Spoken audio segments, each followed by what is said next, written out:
നമുക്ക് 7 body parts, അതായത് പൂർണ്ണ ഹോൾ ബോഡി, പൂർണ്ണമായി ശരീരഭാഗങ്ങൾ നഷ്ടപ്പെടാതെ പൂർണ്ണമായ ശരീരങ്ങൾ കിട്ടിയിട്ടുള്ളത് 7 പേരുടേതാണ്. എന്നാൽ 9 ബോഡി പാർട്സ് കിട്ടിയിട്ടുണ്ട്, പല ഭാഗങ്ങളായിട്ട് കിട്ടിയിട്ടുണ്ട്. അപ്പോൾ അത് 2 പേരുടെയാണോ അങ്ങനെയൊന്നും നമുക്ക് ഐഡൻറ്റിഫൈ ചെയ്യാൻ കഴിയുന്നില്ല.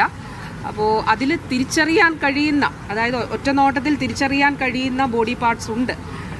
എന്നിരുന്നാലും നമ്മുടെ പ്രോട്ടോക്കോൾ അനുസരിച്ചും എല്ലാത്തിലും തന്നെ ഒന്ന് DNA സാമ്പിൾ എടുക്കുക എന്നുള്ളതാണ്. ഈ ശരീരങ്ങളെല്ലാം തന്നെ കത്തിക്കരിഞ്ഞ അവസ്ഥയിലാണ് ഉള്ളത്. പിന്നെ ചില ബോഡീസൊക്കെ ഐഡൻറ്റിഫൈ ചെയ്തത് ചില ഇപ്പോൾ കടുക്കൻ ഉണ്ടായിരുന്നു, അങ്ങനെയൊക്കെയുള്ള ചില കാര്യങ്ങൾ വെച്ചിട്ട് ഐഡൻറ്റിഫൈ ചെയ്തിട്ടുള്ളതാണ്. അങ്ങനെയാണ് 4 എണ്ണം ഐഡൻറ്റിഫൈ ചെയ്തിട്ടുള്ളത്. ഒരു തർക്കങ്ങൾ ഒഴിവാക്കുന്നതിന് വേണ്ടി DNA സാമ്പിളിംഗ് നടത്തണം എന്നുള്ളത് തീരുമാനിക്കുകയും എത്രയും പെട്ടെന്ന് മണിക്കൂറുകൾക്കകം തന്നെ നമ്മുടെ RGCBയിലെ വിദഗ്ധ സംഘം ഇവിടെ എത്തി അതിൻ്റെ സാമ്പിൾസ് എടുക്കും. അത് പരിശോധനയ്ക്ക് അതിൻ്റെ മറ്റ് ഫർദറായിട്ടുള്ള നടപടികളിലേക്ക് അവരത് കൊണ്ടുപോവുകയും ചെയ്യും. ഈ മരിച്ച എല്ലാവരുടെയും പോസ്റ്റ്മോർട്ടം നടപടി നടക്കുന്നുണ്ടോ അതോ എങ്ങനെയാണ് അതിൻ്റെ? എല്ലാവരുടെയും തന്നെ ബോഡി പോസ്റ്റ്മോർട്ടം ഓട്ടോപ്സി ചെയ്യുന്നതിന് വേണ്ടിയിട്ടാണ് തീരുമാനിച്ചിട്ടുള്ളത്. നമുക്കിതിനൊരു SOP ഉണ്ട്. അപ്പോൾ ആ SOPക്ക് അനുസരിച്ചിട്ടുള്ള നമ്മൾ വയനാട് ഉണ്ടായിരുന്നു. അപ്പോൾ വയനാട് ഇതേപോലെ തന്നെ നമുക്ക് ബോഡി പാർട്സ് കിട്ടുമ്പോൾ നമ്മളതിനൊരു പ്രോട്ടോക്കോൾ രൂപീകരിച്ചിരുന്നു, അതിലെന്താണ് ചെയ്യേണ്ടത് എന്നുള്ളത്. ഏകദേശം അതുപോലെയാണ്. പക്ഷേ ഇവിടെ ഒരു പ്രശ്നം കൂടിയുണ്ട്. ഇവിടെ നമുക്ക് കുറച്ചുകൂടി മൃതദേഹങ്ങൾ തിരിച്ചറിയാൻ കഴിയാത്തൊരു അവസ്ഥ കൂടിയുണ്ട്. കാരണം പൊള്ളലേറ്റ് കരിഞ്ഞ സാഹചര്യത്തിലായതുകൊണ്ട് കുറച്ചുകൂടി തിരിച്ചറിയുക ദുഷ്കരമാണ്. അപ്പോൾ അതുകൊണ്ട് തന്നെ ചിലപ്പോൾ ഈ ഹോൾ ബോഡി പൂർണ്ണ ശരീരങ്ങൾ കിട്ടിയവരുടെയും സാമ്പിൾസ് DNA പരിശോധനയ്ക്ക് എടുത്തിട്ട് ചിലപ്പോൾ ഐഡൻറ്റിഫൈ ചെയ്യേണ്ട ഒരു സാഹചര്യം ഉണ്ടായേക്കാം എന്നുള്ളത് മുന്നിൽ കാണുന്നുണ്ട്. ഏതായാലും അപ്പോൾ ഇന്നിപ്പോൾ നമുക്ക് അധികം കോളുകളിലൊന്നും ആശുപത്രിയിൽ അങ്ങനെ വന്നിട്ടില്ല എന്നുള്ളത് പറയുന്നുണ്ട്.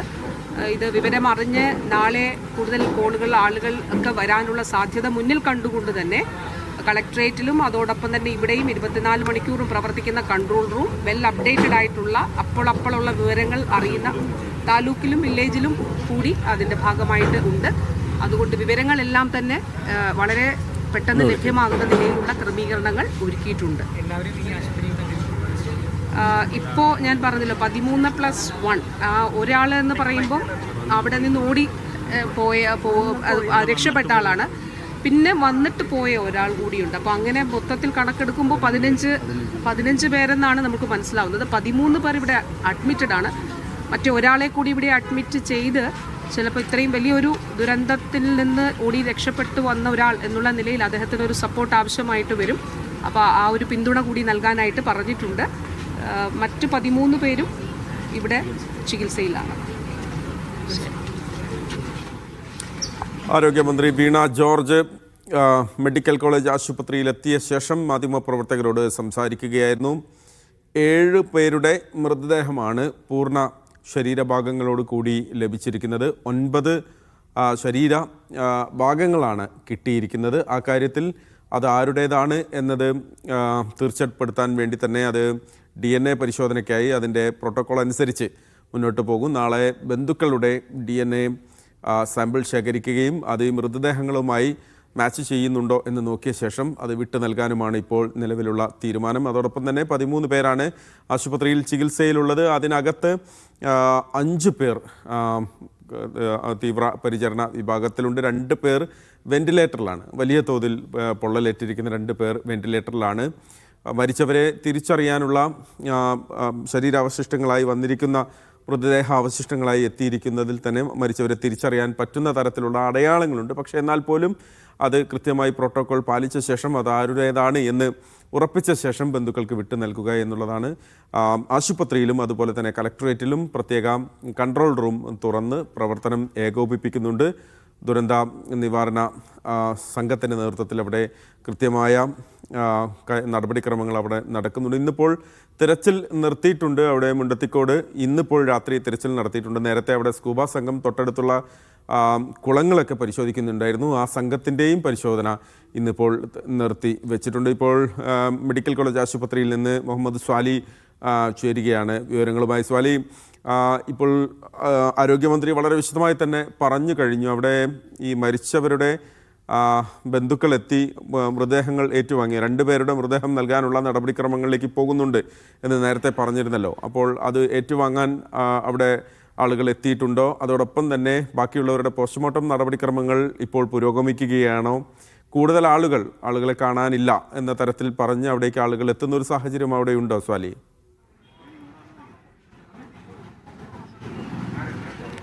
നിലവിൽ ആരോഗ്യമന്ത്രിയാണ് നമ്മോട് ഇപ്പോൾ ഏറ്റവും അവസാനമായി സംസാരിച്ചിട്ടുള്ളത്. മഹേഷ്, 7 പൂർണ്ണ മൃതദേഹങ്ങളാണ് ഇപ്പോൾ ആശുപത്രിയിലുള്ളത്.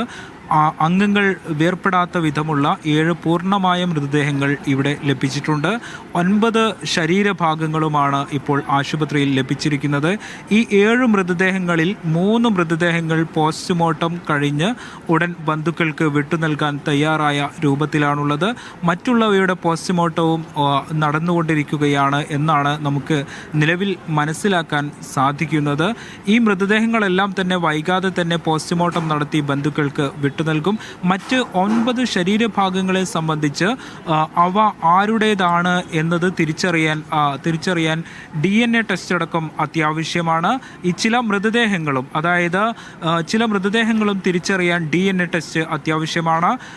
പൂർണ്ണതോതിൽ കത്തിക്കരിഞ്ഞ വിധമുള്ളതാണ് ചില മൃതദേഹങ്ങൾ എന്ന് മന്ത്രി നമ്മോട് പങ്കുവെക്കുന്നുണ്ട്. ഈ മൃതദേഹങ്ങളും തിരിച്ചറിയാൻ DNA പരിശോധന ആവശ്യമാണ്. ഇപ്പോൾ പൂർണ്ണതോതിൽ തിരിച്ചറിഞ്ഞിരിക്കുന്നത് 4 മൃതദേഹങ്ങൾ മാത്രമാണ്. ഈ മൃതദേഹങ്ങൾ തിരിച്ചറിഞ്ഞത് ശരീരത്തിലുള്ള ചില ആഭരണങ്ങൾ മുഖേനയാണ് എന്നും മന്ത്രി തീർച്ചപ്പെടുത്തുന്നുണ്ട്. അതായത് കൈകളിലെ മോതിരം, കാതിലെ കടുക്കൻ എന്നിങ്ങനെയുള്ള ആഭരണങ്ങൾ തിരിച്ചറിഞ്ഞാണ് ബന്ധുക്കൾ ഇത്തരത്തിൽ മൃതശരീരങ്ങൾ തിരിച്ചറിഞ്ഞിരിക്കുന്നത്. ഈ മറ്റു മൃതദേഹങ്ങൾ, അതായത് ഇത്തരത്തിൽ തിരിച്ചറിഞ്ഞ 4 മൃതദേഹങ്ങൾ ഒഴികെ ബാക്കിയുള്ള മൃതദേഹങ്ങൾ, അതായത് പൂർണ്ണതോതിലുള്ള 3 മൃതദേഹങ്ങളും മറ്റു ശരീരഭാഗങ്ങളും തിരിച്ചറിയാൻ ഇനിയും DNA പരിശോധന ആവശ്യമാണ്. പിന്നീട് മറ്റൊന്നുള്ളത്, നാളെ ഈ ബന്ധുക്കളുടെ, അതായത് അവിടെ കൊല്ലപ്പെട്ടു എന്ന് കരുതുന്നവരുടെ ബന്ധുക്കളുടെ DNA സാമ്പിൾ എടുക്കും.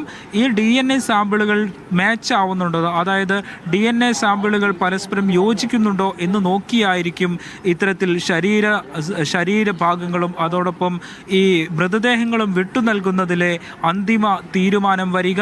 ഇത്തരത്തിൽ നമുക്ക് വയനാട് ദുരന്ത സമയത്തടക്കമുണ്ടായിരിക്കുന്ന SOP പൂർണ്ണതോതിൽ പാലിക്കും എന്നാണ് മന്ത്രി നമ്മോട് പറയുന്നത്.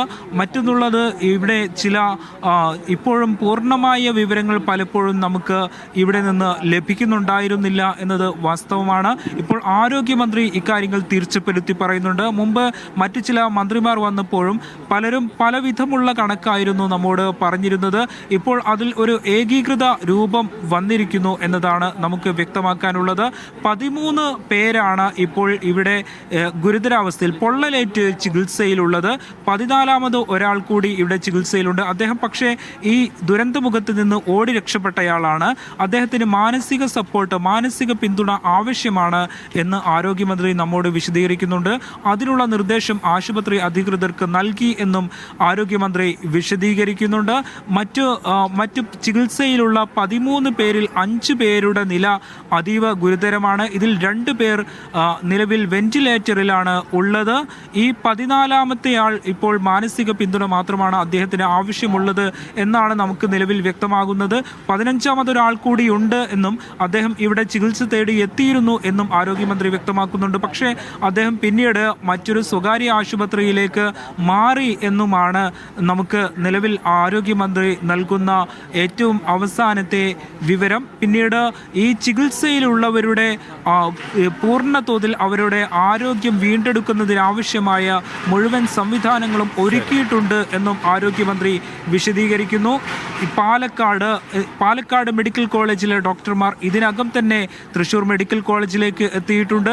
തിരുവനന്തപുരം, എറണാകുളം, പത്തനംതിട്ട, കോട്ടയം എന്നിവിടങ്ങളിലെയും കോഴിക്കോട് മെഡിക്കൽ കോളേജിലെയും ആരോഗ്യ പ്രവർത്തകർ, ഡോക്ടർമാർ ഉൾപ്പെടെയുള്ളവർ തൃശൂർ മെഡിക്കൽ കോളേജിലേക്ക് എത്തുന്നുണ്ട്.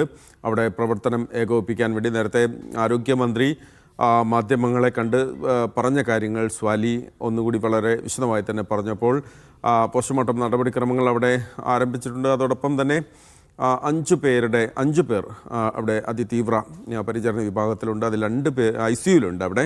അതോടൊപ്പം തന്നെ അതിൽ 2 പേർ വെന്റിലേറ്ററിലാണ് എന്നുള്ളത് ആരോഗ്യമന്ത്രി നേരത്തെ പറഞ്ഞിരുന്നു. കൂടുതലായി പൊള്ളലേറ്റിരിക്കുന്ന 2 പേർ വെന്റിലേറ്ററിലും ഉണ്ട്.